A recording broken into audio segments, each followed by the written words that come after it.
Hello friends, welcome back to my channel.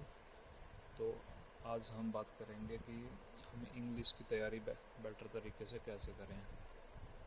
बहुत सारे students होंगे जो एसएससी की तैयारी कर रहे होंगे, कोई सीएचएसएल, सीजीएल, एमटीएस के एग्ज़ाम के लिए। तो वीडियो जिस बारे में रहने वाली है वो कि हम इंग्लिश का रिवीजन। तो आज हमारा टॉपिक यही होगा कि हम एक अच्छा स्कोर कैसे एम कर सकते हैं और हमें उसके लिए तैयारी कैसे करनी चाहिए। तो ये वीडियो आप सभी के लिए बहुत इम्पोर्टेंट होने वाली है। आप प्लीज़ वीडियो को लास्ट तक देखें। और फ़ोन को थोड़ा मैं हाथ से होल्ड कर रहा हूँ तो थोड़ी वीडियो अनस्टेबल हो सकती है। तो जैसा कि हम इंग्लिश में बात करें तो इंग्लिश में कि हमारे 3 पोर्शन होते हैं मेनली, जैसा कि हम आप देख सकते हैं। पहले फर्स्ट नंबर आपकी grammar, second vocabulary and third comprehension.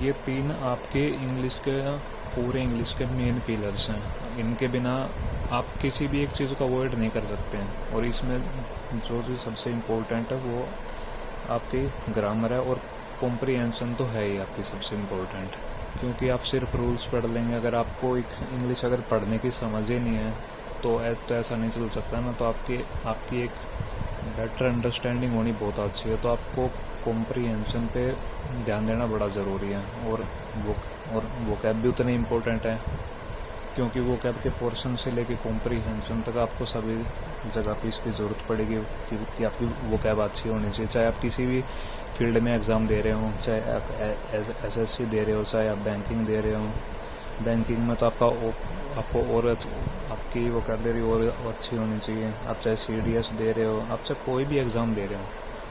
तो आज हम बेसिक बातें करेंगे कि आप अपनी तैयारी कैसे कर सकते हैं बिना किसी महंगी कोचिंग के, और कौन कौन से आप बेस्ट सोर्स यूज़ कर सकते हो इंग्लिश की आपकी तैयारी को बेटर करने के लिए। तो सबसे पहले हम बात करेंगे ग्रामर की। ग्रामर के लिए आपको बेसिक ग्रामर रूल्स पता होने बहुत ज़रूरी हैं, जिसमें अगर हम सबसे पहले चलो बुक्स की बात कर लेते हैं कि कौन कौन सी बुक फॉलो कर सकते हैं आप ग्रामर के लिए बुक चाहे कोई भी फॉलो करो, बस आपको एक डेडिकेशन के साथ आपको पूरी बुक का रिवीजन करना बहुत ज़रूरी है। जब तक आप उस 2 बार रिवीजन नहीं कर लोगे तब तक आपको एक बेटर अंडरस्टैंडिंग नहीं होगी। आप जितनी बार रिवीजन करते जाते हो उतनी आपकी तैयारी बेटर होती जाती है। ग्रामर के लिए आप फॉलो कर सकते हैं जैसे नीतू सिंह मैम की वॉल्यूम 1 है, या आप अरिहंत को फॉलो कर सकते हैं, या कोई और ग्रामर की बुक है जो आपके पास पहले से अवेलेबल हो तो आप वो भी कर सकते हैं। और आजकल यूट्यूब पे भी आपको काफ़ी सारे फुल प्लेलिस्ट मिल जाते हैं जिसमें आपको पूरा ग्रामर पढ़ाएगा होगा। अगर आप ऑनलाइन पढ़ रहे हैं तो आप उसको अपने नोट्स ज़रूर बनाएं। जब आप खुद से नोट्स बनाएंगे और जब लिखे हुए नोट्स आप खुद रिवाइज करेंगे तब आपको एक ज़्यादा बेटर अंडरस्टैंडिंग होगी। और उसका रिवीजन बहुत ज़रूरी है। तो आप कोई भी एक बुक फॉलो करिए, और एक जैसे आपका चैप्टर पूरा होता है तो आप अपने नोट्स को रिवाइज कीजिए, और रिवाइज करने के बाद में उस चैप्टर के क्वेश्चन ज़रूर कीजिए। वो आप चाहे बुक से आप कर सकते हैं, आपकी ग्रामर की जो बुक है, चाहे आप प्रीवियस ईयर बुक से कर सकते हैं, या फिर अगर आप ऑनलाइन टेस्ट सीरीज़ आपने कोई ज्वाइन कर रखा है, कोई भी XYZ टेस्ट बुक, ओली बोर्ड, तो आप उस पर भी आपके टॉपिक वाइज क्वेश्चन कर सकते हैं। और अब आपकी बात आती है जैसे सेकंड आपकी वोकैब की बात की जाए तो वोकैब के लिए आप इंग्लिश की ब्लैक बुक फॉलो कर सकते हैं, या फिर आप नीतू सिंह मैम की नई बुक आई है नीतू सिंह वोकैब, आप उसको फॉलो कर सकते हैं। काफ़ी अच्छी बुक है, काफ़ी डिटेल में अच्छे तरीके से दिया गया। आप काफ़ी इजी रहेगा आप सभी के लिए, आप उसको फॉलो कर सकते हैं।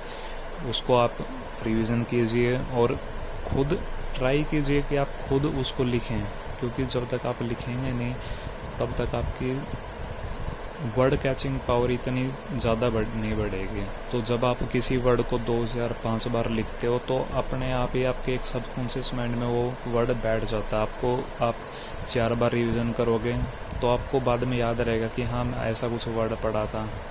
आज सिर्फ आपके लिए मुश्किल नहीं है वो कैब सबके लिए मुश्किल है। बस आपको रिवीजन करना है। आप जब उसको 5 6 7 8 बार पढ़ लोगे तो अपने आप आपको वर्ड याद हो जाएगा। सिनोनियम एंटोनिम की जगह पे आप वो सिंगल वर्ड को पढ़ने की कोशिश ज़्यादा कीजिए। वन वर्ड सब्स्टिट्यूशन का आप रिवीजन कीजिए जितना ज़्यादा हो सके। और आप अपनी तैयारी को और अच्छी तरह के लिए आप मॉक टेस्ट ज़रूर लगाएं। मॉक टेस्ट बहुत ज़रूरी है इस चीज़ के लिए।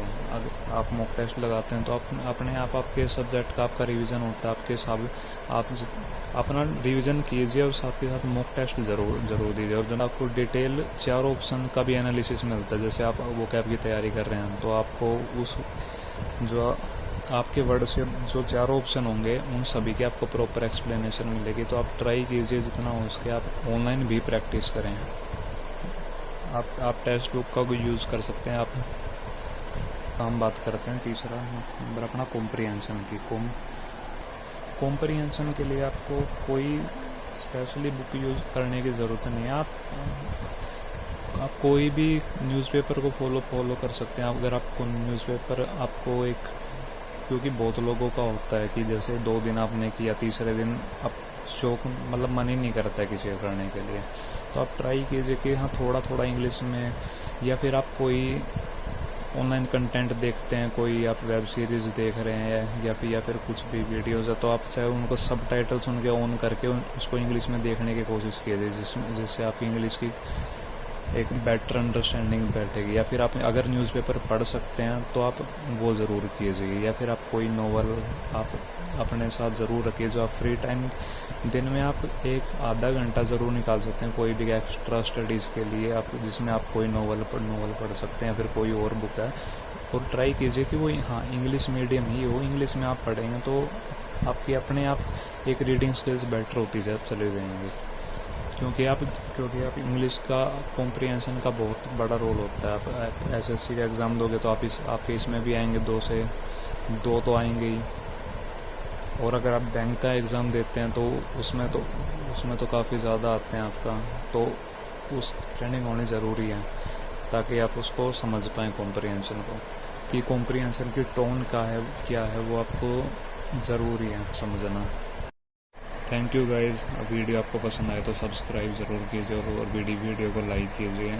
और मैं कोशिश करूँगा कि अपनी तैयारी के साथ साथ आपकी तैयारी को भी बेटर कर सकूँ और आपके लिए एक अच्छा कंटेंट बना सकूँ जो आपके लिए भी काफ़ी